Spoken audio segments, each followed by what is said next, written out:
sigi posida aduna amuk nakalamada koina kenogi manipuri edition sing yeng matamda soidana prime sa lakpagi thajaba leire na hapakpa amadana nakalamada hojik chamana english paper da hapad maina santi hanjilaktragadi prime minister Narendra Modi manipur da lakningdri kaina hype pot amasu yawe that means koina ngasai paper sing phungbi sing na su koi journalist ki ethics profession ngang loi phungbi banga tani but koi ki mayam sing sigi manung de koi pau se confusion over pau se koi social media da phongba koi ki authenticate oidaba pau da maina ngasi print media gi pot se prime minister matang se oi aruga ma lakpada faina traga fatti haiba se koina madugi poto haining de maram de koina koina matam sang chahi ani ga tha ahum pung phara henjal asi bokto lakhe dawi prajam yang ngasi khoi chaun rag lei wa pom da tham dena ko adana la kanda ma apology tawdoribra or any so sampur traga koi imphal gi leriba internally displaced person mayam sing unarakanda mana pidu commitment na karino arigi even koi taseng na ha tawan tawan wafum kaya ma idps ki matang tawbuda even ngarang nan ngasi ni huni mumang na phongwa paper sing da social media yaw matam da paisa si koi kai thok le ne adigi sina si tawre paisa si crore si koi changra si da si tawbrai na koi mayam ama open audit ama puthorok podong na mayam na uriba simba mayam si clarification piduribra na taga na koi manipur gi it's kind of si lewaki hu thoi irang conflict si santi hanjal lakpada ma soidamaki hanjal e khalaga lakturba do tagri koi national highway sing chatpangam dana leiriba pot sing china kamai tawba union home minister na mangi handaki haukiba mars ki tarik ni panda hangdo oni tawba ngamkhidaba even madugi matung tarak podai koi twan twan protest mayam changjala iko auna simba pot mayam sing china koi magi lakpadu lakachinu koi aduga laakanda magi wafam do thamdri bokti madu faindraga patte haining de adubu hausik pobu yoina silence lai thokibasidi yamna fattaba khongthang amani aduga indian constitution aruga democracy lewa kasta koi right to equality koi praja section khudi mak chamana na phangadawni haiba miyeng do being as a leader of the country aduga koi chi koi in kano da india gi state amone leiba koi chi indian amo odawna thambiba mandaba miyeng amu thambasidi nungaitaba aduga pendaba sauningba praja miyam da pu idumaina koi chu as a panelist dum poktaba nate aruga sumaina masigi potse koi mayam na koi haina ba koi northern state level particularly manipur gi praja koi chi atomi macha dawni inthok pire kaine haiba mayam ma yengchin bidre kaina haiba do madugi aseng reflection koi gi Governor Tamil Nadu gi RN Rabina thamgi wafam dana mayek senge dum ko aru suma mayam sing sing marak te kona yamna political hoiba daga politicize tawre kana haibi ya wafam sing koi thamning de maram de hujikan si makhal makha kya gi politician mayam ma thole even tholko mayam dugi manung da koi na ngasi di koi adum wafam sing gi thamma tam da koi political party amagi institution amagi adum mioi dongna count to chalakpa man bagi perform da la agade ai koi swai da koi na news analysis pump to jariba koi na yam haiba na traju kegen yum bi oi bene hai jariba koi na nei neri ko liba mayam sing sida nungai ta ba fauri ba pen da ba fauri ba sing si ai koi irang sing conflict sing asen do ning da ba mayam amadum from bot hana ruling government yaubiram ba then opposition leiba mayam na sudum khallaga leiba man buduna bunga si koi manipur gi irang loichen da bane aduga ai koi loichen na ba hona mina da buduna aduna prime minister la palak da wafam sida koi na comment good or bad pining de adu apaba khongthang ama oi gi bi oida be adu husi popu gi prime minister taw gi lo gi ba magi state mayam se masi nungai ta ba adumuk lei na ismai tham jaki okay amazon tham bigri dana khoi gi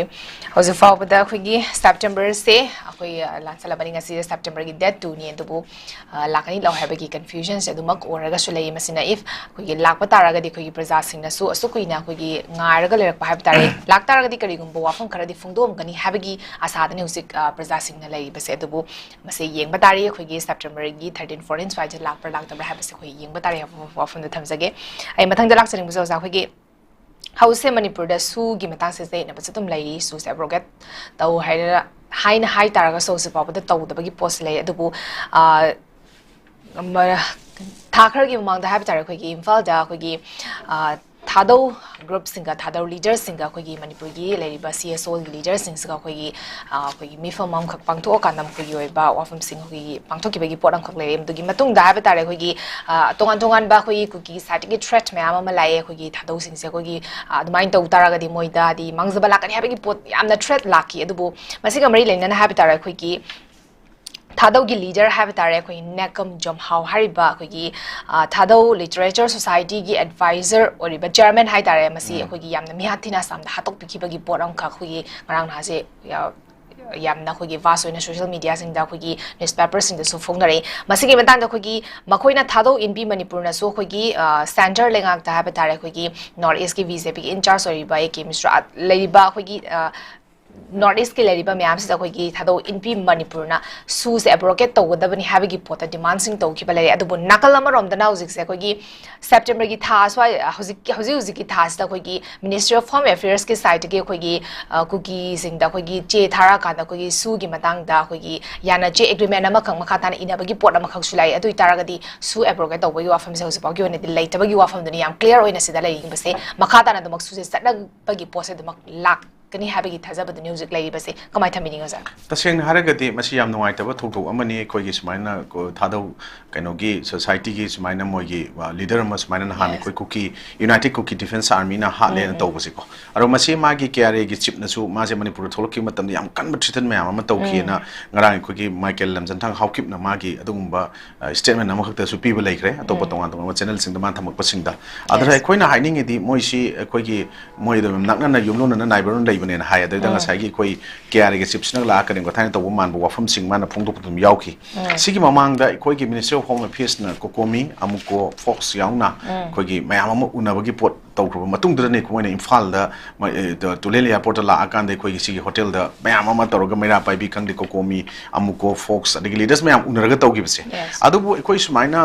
कैनोगी Swiggy extension की मतंग थमको पोसे याम चमन no पोर म थोइसे होजिक सी सुजी extend तौद्री देन सुगी हाना लेरम बमागी मसिंग नंबर्स टू हंदगदवनी ट्रामे लेम सी तौदसी तौदे हाइना बपोट खर लेर कान याना यान तौगसी हंदनरे अदु तौवे मसिंग सी ओरन तौना लेब मनुंग ने देन कोइगी स्टेट गवर्नमेंट पॉपुलर गवर्नमेंट अम लेरिंगाय दा मसिगी सी एब्रोकेट तौगदवने हाइबगी कंसेंट पीग्रबनी को यावरोइना को स्वाइस दा कोइ गवर्नमेंट ऑफ इंडिया ना खलिबो वखलोन अदुगा कोइना सुजी एक्सटेंड तौगदोइसे मरुम कइगिनो इवन सिगी पोट मयाम सी मखोइ केनो तौरिबा कांगो सु माइखुम उपगा लेरिबा मखोइना तोंगान तोंगान मखलगी तसेंना हारगदि लालों का याला कांदा हाय तारे अर्ली 80s तगी हौरकांदा अर्ली 80s की दगी डेकेड्स अमा चही तरागी मनुंग द यात प्रोग्राम 90s पोकी मनुंग द यात 20s 2000 पोकी मनुंग द यात 2010 मुंग याबा अरे 2020 दगी नौजी 30 पोकी मनुंग द यात लेबा मयाम सिंगसे तोंगान तोंगान मयाम अमने सिगी पोट मयाम सिंगसे कोइ अखंग hi मयाम अमना सुम नैना रकु मतमदा अदुगी जगादना सुमाइन तवि सिना सुमाइन तो यालकनी सुमाइन चंगकपनी सिनेना हाइबा मयाम अमा थम्मे